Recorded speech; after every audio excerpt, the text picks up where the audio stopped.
Welcome to the Quill and the Quantum, the podcast where we explore the intersection of artificial intelligence and the art of writing.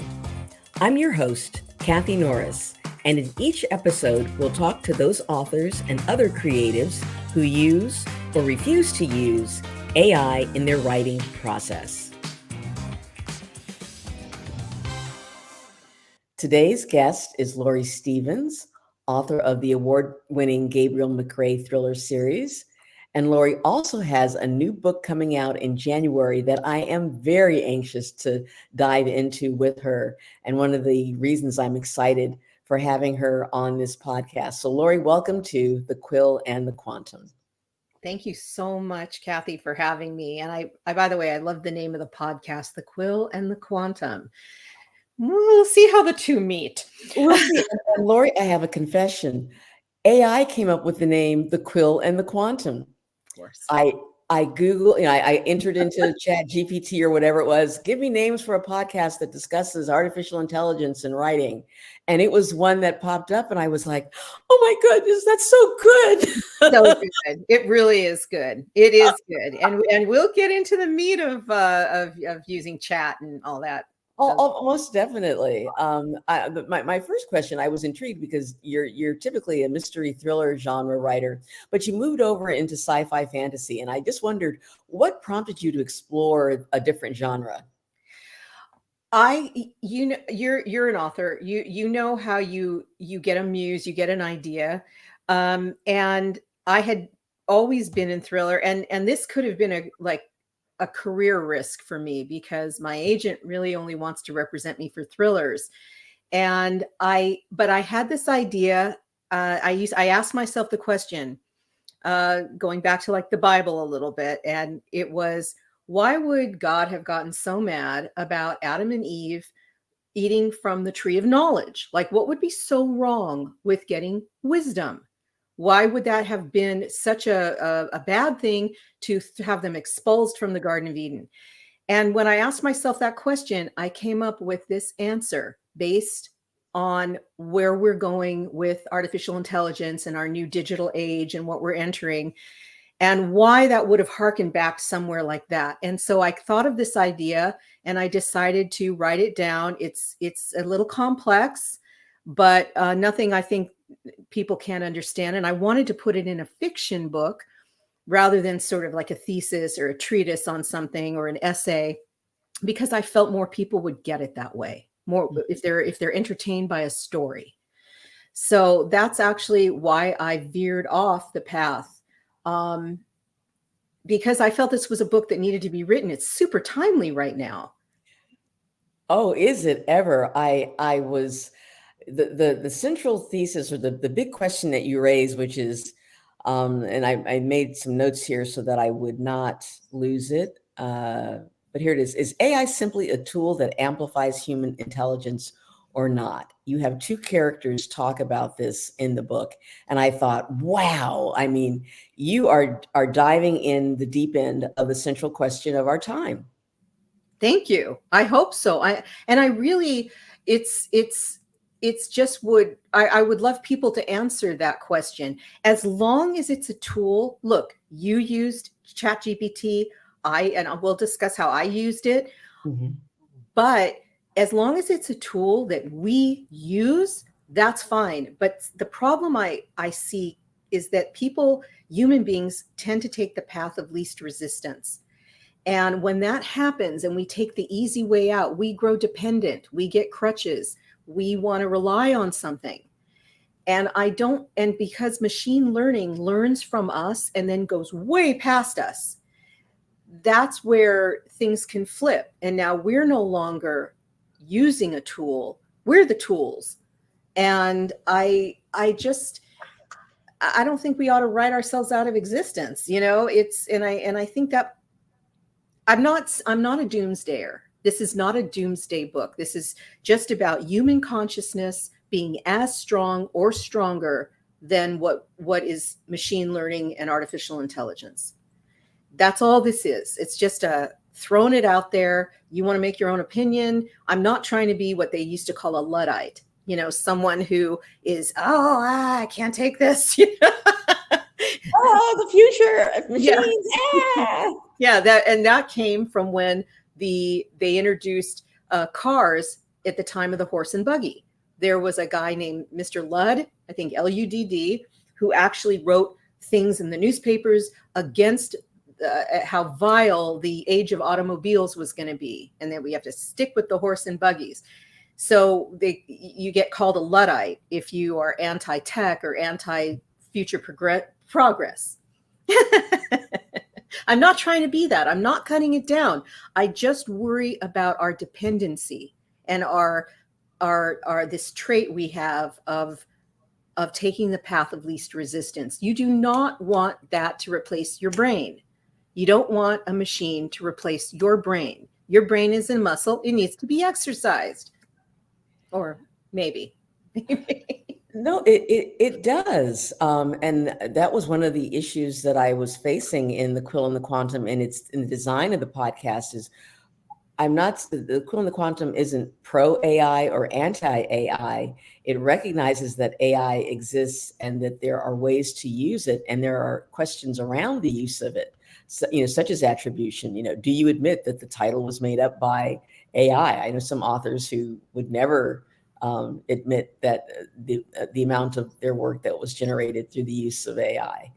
So this is very timely. Did you use AI, or how did you use the AI when it came to creating the return? Well, what I did, because it was new, and I was excited about downloading the bot. Yes. And what I did was, first I was having it check grammar, just check spelling and grammar. You type in check spelling and grammar, and you put in your little passage, and it will come up and say to you, as you know, your spelling and your grammar are good. Everything's fine, but here's how we can improve. And it would give me an option. And sometimes I never liked their option or the bot's option 100%, but I could get some ideas from that little paragraph and pull them into my own. And that's how I used it, not for the whole book. And the reason I did not give it the whole book, and I wouldn't, and I gave it sporadic passages here and there, was I didn't want to lose my voice. Thank God it's not a carbon copy of my voice, but it did learn a lot from me. The second reason is I wanted to know that I was remaining true to the muse or whatever it is that we get our inspiration. I did not want to carbon copy what it said. And also, I didn't 100% agree with what it said. What the options that it gave me, I could pull a couple things from it, but at the same time, it wasn't perfect. It didn't have that soul. It didn't have the oomph that when you're in that zone and you're connecting to your writing and you're spilling out your passages from you. This was another voice. This was like dealing with another writer, and I didn't want it. I didn't want to give it that threshold with me. So I was very particular about how I used it. But on that note, a guy gave me a book to edit. It was a cookbook. How can you edit a cookbook? I don't even know. But he said it was 100% written by ChatGPT, and the pictures were provided by Journey. So in other words, he didn't take pictures of any food he made. He had them concocted on the bot that does it for graphics. So the entire book was not written by him, and it was probably spilled out in 10 seconds. I did not want to ever be accused of that. So I wanted to keep it my own and use the bot as a tool, not have it write my book for me. So I was adamant about that. Oh, most definitely. I've had the experience of reading something. I have a Google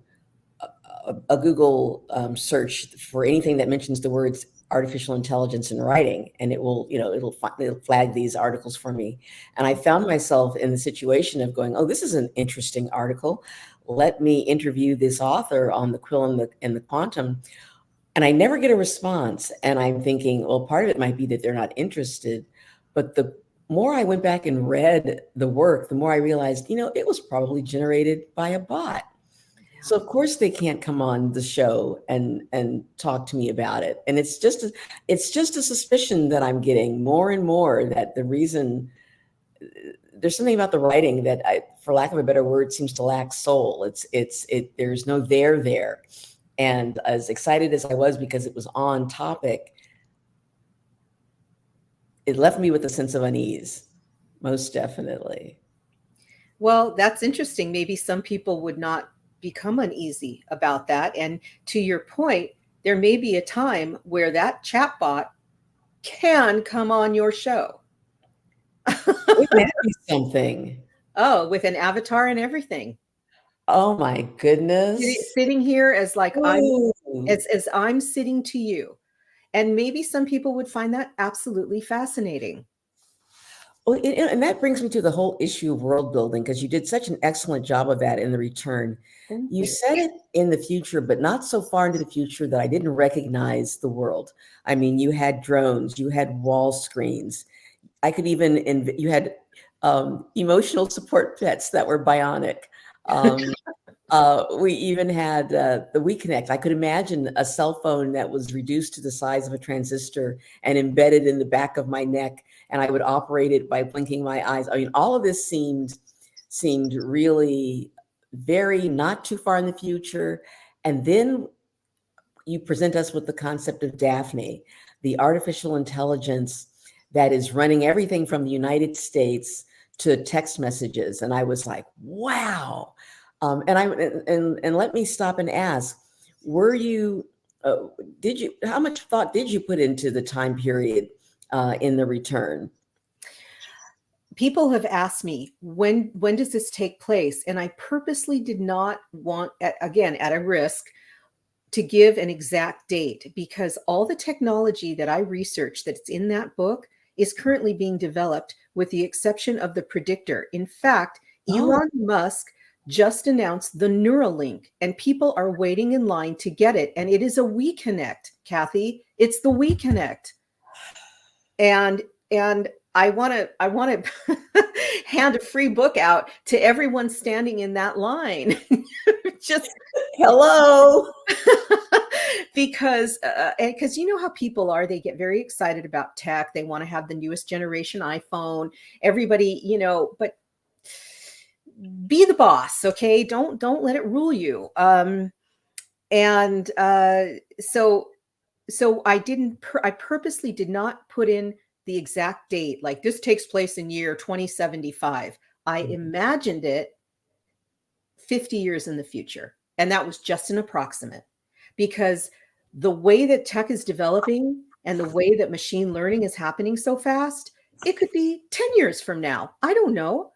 So what the reality of that, or the world building, as you said in the book, could take like 10 years, 50 years, 75 years. I don't know. I totally agree. Change is happening so rapidly that it's very difficult for us to keep up. Just as you had identified in The Return, the artificial intelligences their reactions are so quick, they so quickly far outpace that of human beings, that you can even, and I'm trying to be very careful not to be a spoiler here, but when it comes to decisions that normally involve local governments or government agencies, you can see, depending on the amount of control you cede to artificial intelligence, lots of decisions being taken right out of your hands. That was fascinating. Yeah. I mean,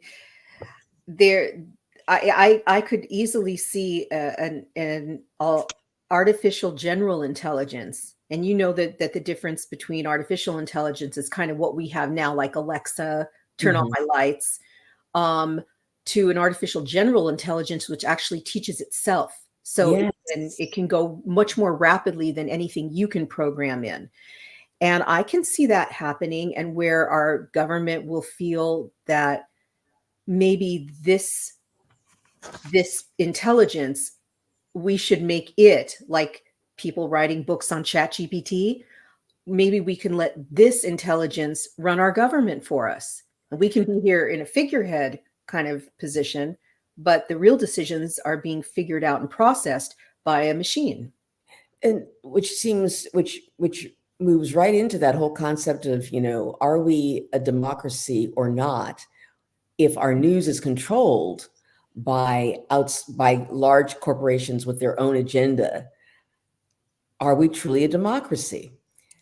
So many themes and questions that you raise in the book that, and to your point, look what happens even now when you have controlled media. All it's done is polarized us. So how does this bring us together? How does it bring us together? And I that was kind of a point in the book too, is that's what Aiden was trying to say. The main character is, you can have all this technology to try to bring us together. It's not working. It's not. Hello.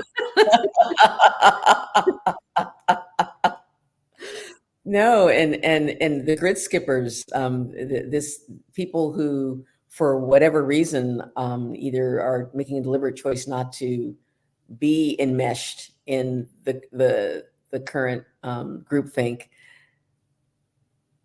felt very authentic as well, because there are, I won't say always, but many times, examples of resistance to the current zeitgeist, what the rest of the population is engaged in, and you have those in The Return as well. Oh, thank you. Yeah, I mean, you're referring to Chris, the grid skipper. He's the only one that knows. Yeah, he's the only one that knows how to live off the land. Him and his followers, because they absolutely refused to join in, get the WeConnect, get anything. Well, the character that really pulled me in the most was Aiden's little sister and her fascination with jungle flight, and how she would sit for hours in front of this video game, what I think of as a video game, to the point of, well, I don't want to give anything away, but that struck me. Exactly. I was like, and I was like, you know what? I could imagine it. And how, and that thinking, her parents' line of thought or rationalization, that she's happiest in front of the screen. Why not let her be in front of the screen? Well, there are very good reasons not to have someone in front of the screen, including the chance that the world has come to an end and you have to forage off the land. So I'm sure that's not something that people think about. They don't think of the worst case scenarios in their day-to-day lives. There was something I'd wanted to share with you when you were talking about your use of AI in the creation of The Return. And you may or may not be familiar with the fact that there was an Authors Guild survey in 2023. And it turns out that 23% of writers report using generative AI as part of their writing process. 45% of that 23% use it as a grammar tool. 29% use it to brainstorm plot ideas and characters. 14% use it to structure and organize drafts. And 26% use it in their marketing. But only 7% of the writers who use generative AI said they use it to generate the text of their work. So I think exactly. That's my sense, that among creatives, there is value in creation. I hope so. But then I wonder who's using it? The producers or what's, I mean, we had this huge strike over it with SAG-AFTRA. So I don't know who's, if it's only 7% of writers, then why has it become a big deal? You hit upon the thing that I suspect, is that the whole idea of admitting you use AI. Using AI and admitting you use AI are two different things. Yeah. There are a lot of people, a lot of authors that don't want to admit the extent to which some of their ideas or some of the actual prose has been developed by AI. Right. And that's why I'm on that continuum. My own personal choice, and again, we end up with a lot of personal choices. I'm going to be as transparent as possible, That's my decision, because I think that the bad things happen in the dark. It's when people know that this is what I have done, that we can have an honest conversation about impact and outcomes. I think it's also good to admit it, because it levels the playing field. If you've written, or like you came up with a fantastic name, the Quill and the Quantum, it was still, you can still take credit for it because no one else is using it. Even if it did come up on a chat GPT kind of thing, you took it, it's yours, and now you're publicizing it. And I think that it levels the playing field in that, because you admitted that to me, then I don't have to sit there and go, how can I possibly keep up finding a wonderful name or something? Maybe I'll ask ChatGPT for a wonderful name next time. But if I admit that then to someone else, then we're all sort of on the same playing field, and no one is streaking ahead falsely because everyone else is sort of writing and trying to do it the old-fashioned way. Someone else is taking the ball and running with it, but not telling anyone. Like this guy who sent me his cookbook, that was fine. I was glad that he admitted it, and he did put in the who he did say who wrote it, which was a bot. A bot. And let's take that one step further. We say the Quill and the Quantum is a good name, and then I go to trademark it, and I thought that would be interesting. I like it. I want to trademark it.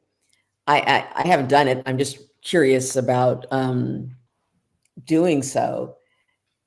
Does that change anything? Should I or shouldn't I trademark something that was generated by AI?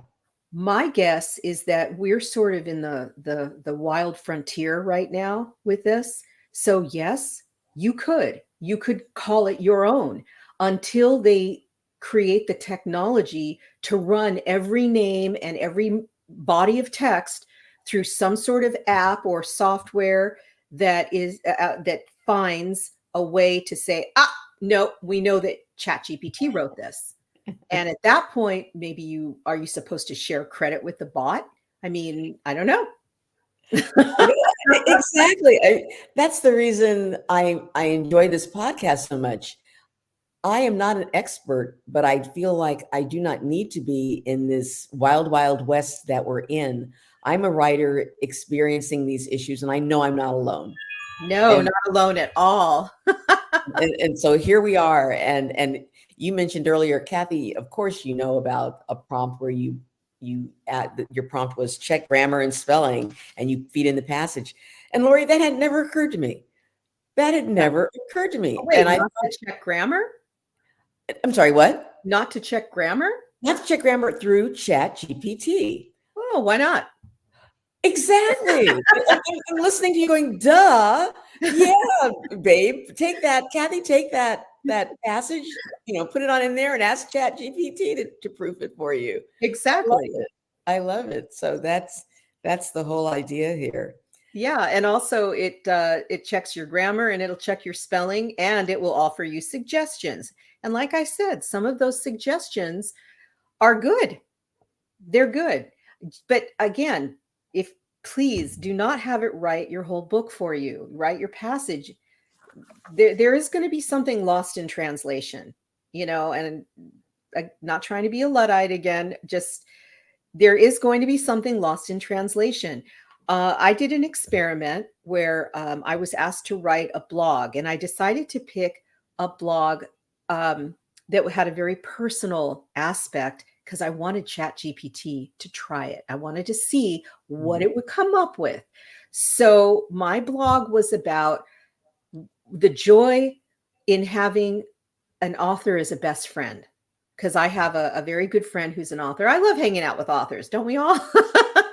But definitely. Yeah, she's one of my very, very dear friends, and I wanted to write my feelings about it. So I put that into ChatGPT, write a 1,000-word blog about the joy in having an author as a best friend. It did so in 10 seconds. It just, there it was. Yeah. And I was with my friend, And we were watching this come up, and I said, "Do you see this?" And she goes, "I wish I could unsee it." Oh, that's a brilliant quote. Yeah. Oh. And so what I did is I was not going to use that blog because it was perfect. It was absolutely perfect, but it wasn't me. I'm not perfect. And so what I did is I told the blog that I was going to guest post on that it was going to be about me and ChatGPT, and I put a paragraph first of what the bot wrote. Then I said, this is how I would have said it. Then I put the next paragraph and I said, this is how I, a human, would have said it. And the blog went like that. And I said, you be the judge. You tell me what you feel gives you the most impact as a reader. Wow.